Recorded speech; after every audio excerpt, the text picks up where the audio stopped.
This channel is growing, evolving, and getting better every day, and you can be part of it. Subscribe now and join the journey from the beginning. I never planned to walk into that building with a stranger. I never planned for any of it. But the morning my mother-in-law's estate attorney called to confirm the will reading, I already knew something was wrong because my brother-in-law answered his phone on the first ring, and my brother-in-law never answers his phone. For 2 years, I had been the one answering. I was the one who drove my mother-in-law to dialysis 3 times a week, the one who learned which medications made her nauseous and which ones she could take on an empty stomach, the one who sat beside her hospital bed in October when she stopped recognizing my face for 4 days straight and then, on the 5th morning, grabbed my hand and said, "You're still here." I was the one who slept on her pull-out couch for 11 weeks after her second stroke so she wouldn't be alone in the night. My husband worked overnight shifts at the distribution center. We didn't have the luxury of taking turns. So I showed up, and I kept showing up, and I told myself it wasn't about the house or the savings account or any of it. I told myself I did it because she was kind to me when no one else in that family was, and because she deserved better than an empty apartment and a calendar full of missed calls. My brother-in-law lived 40 minutes away. In 2 years, he came to see her 11 times. I counted. Because when you're the one sitting in a dialysis waiting room at 6 in the morning for the 9th consecutive Tuesday, you start counting things like that. She passed on a Thursday in late November. She went quietly in her own bed, which is what she had asked for. I was holding her hand. My brother-in-law arrived 2 hours later, and the first thing he did before he even went into her room was open the drawer of the hallway console table and ask where she kept her important documents. I told him I didn't know. That was a lie. I knew exactly where she kept them. But something in the way he asked, not with grief, not with shock, but with the brisk efficiency of a man who had been waiting for a specific moment to arrive, made me close my mouth and look at him until he looked away first. The weeks after her death moved the way those weeks always do. There was the funeral home and the obituary and the casseroles from neighbors and the long silences at the wrong times. My husband cried in the car on the way home from the service and didn't cry again after that. His brother didn't cry at all, as far as I could see. His brother's wife, who I had met maybe 6 times in 3 years, stood at the reception in a black dress that still had the tag tucked inside the collar and told 3 different people that the deceased had been like a second mother to her. I said nothing. I am good at saying nothing when I need to. The will reading was scheduled for the 2nd week of December. The estate attorney's office was downtown, on the 14th floor of a glass building 2 blocks from the courthouse. I had been there once before, about 18 months earlier, when my mother-in-law had asked me to drive her to an appointment she didn't explain. I sat in the lobby while she went upstairs alone. She came back down 45 minutes later, tucked a white envelope into her purse, and said, "I feel better now." I didn't ask what she meant. I took her to lunch at the diner she liked, and we split a piece of pie, and she talked about the garden she was going to plant in the spring. She never got to plant it. The morning of the will reading, my brother-in-law called my husband. I was in the kitchen, and I could only hear one side of the conversation. But I heard my husband say, "What do you mean?" Revised, and then go quiet for a long time. When he came in, his face had the look it gets when he's trying to decide whether to tell me something. I waited. He said his brother had mentioned there might be a more recent version of their mother's will. One that had been drafted last spring, one that, according to my brother-in-law, reflected her true final wishes more accurately. I asked my husband who had helped her draft this version. He said his brother had mentioned a name I didn't recognize. I asked whether either of us had ever heard her mention this attorney. He said no. I told him we needed to be in that office at 9 o'clock sharp. The building had a revolving door that stuck slightly on the left side. I was pushing through it when I noticed the man on the sidewalk. He was standing near the corner of the building with a leather briefcase open at his feet, searching through it with the focused frustration of someone who has misplaced something important. He was older, late 70s, maybe 80, wearing a wool overcoat that had been good quality once, and a pair of dress shoes that were immaculate despite the cold. His hands were shaking slightly, not with age, I thought, but with cold. He had not found whatever he was looking for. He crouched down slowly, carefully, and I could see it cost him something to do it. I stopped. My husband kept walking. He didn't notice. I went back through the revolving door and crouched beside the man and asked if I could help him find something. He looked up at me with sharp gray eyes and said he was looking for a business card with a suite number because he had forgotten which floor he was going to and his phone had died. I asked who he was meeting. He gave a name. I told him I was going to the same building, that I could walk him to the directory in the lobby. He thanked me with a formality that felt entirely natural on him. like a man who had been courteous his entire life, not as a performance, but as a practice. I carried his briefcase. He didn't argue about it, which told me he was sensible as well as proud. In the elevator, he asked what floor I needed. I said 14. He said that was where he was going as well. He looked at me with a mild curiosity and asked my name, and I told him.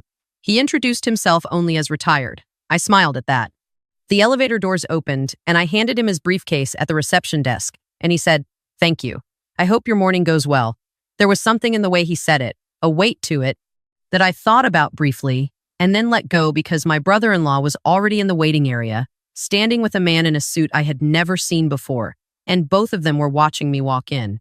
My brother-in-law looked at the old man who had followed me off the elevator and said, loudly enough for the receptionist to hear, "Who'd you pick up on the way in?" I said nothing. My husband put his hand on my arm. The old man had already turned toward the reception desk and was giving his name. I watched the receptionist's expression shift in a way I couldn't quite read. She made a phone call. She was very polite about it. We were shown into the conference room at 9. The estate attorney, the legitimate one, who had been my mother-in-law's attorney for more than 15 years, sat at the head of the table. He was a small, careful man with reading glasses on a chain and a stack of documents squared precisely in front of him. He said good morning to everyone and introduced himself and asked that everyone please be seated. My brother-in-law sat down and immediately introduced the man in the suit beside him as his own attorney. He said he wanted it on record that he had reason to believe the will on file did not reflect the full and final intentions of the deceased, and that he had documentation suggesting a more recent document existed.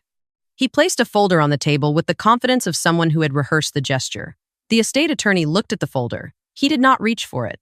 He said, "I'm aware of the document you're referring to. We'll address it."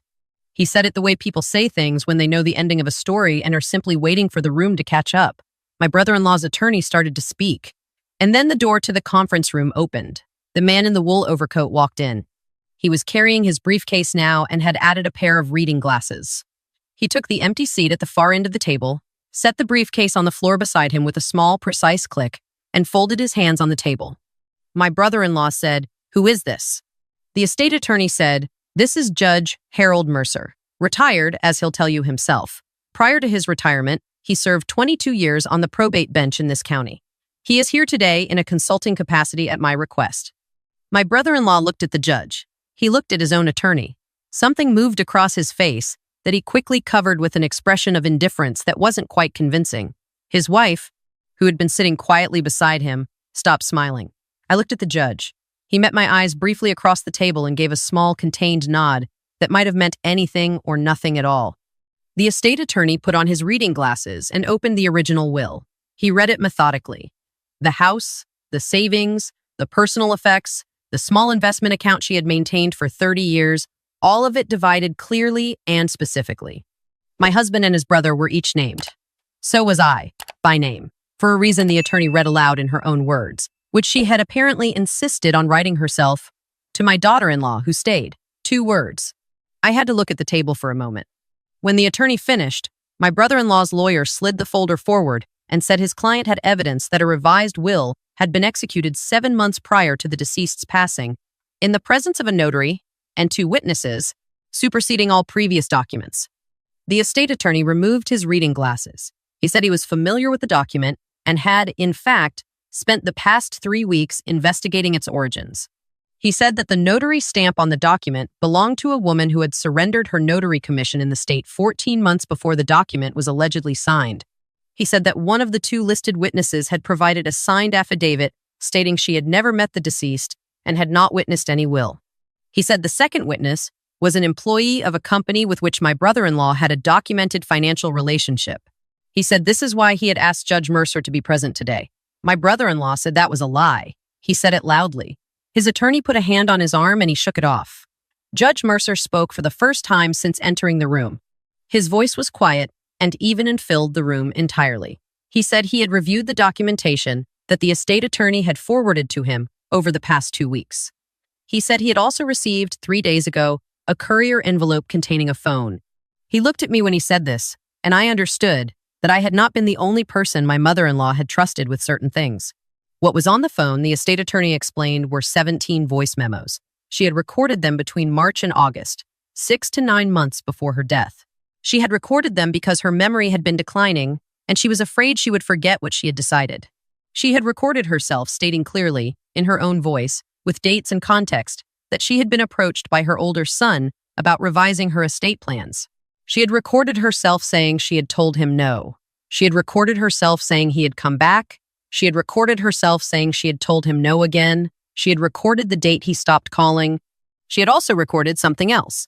She had recorded that she wanted it known that the person who had cared for her, the one who drove her, who stayed the nights, who learned her medications, and remembered which side of the bed she needed help getting out of, was the person she trusted with her wishes.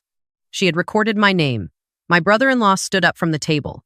His chair scraped backward. He said this was a setup, that the recordings had been fabricated, that I had manipulated a sick woman. He said it with the velocity of someone who has prepared speeches for a moment they hoped would never come. The estate attorney said, very calmly, that forensic metadata on the audio files confirmed the recording dates.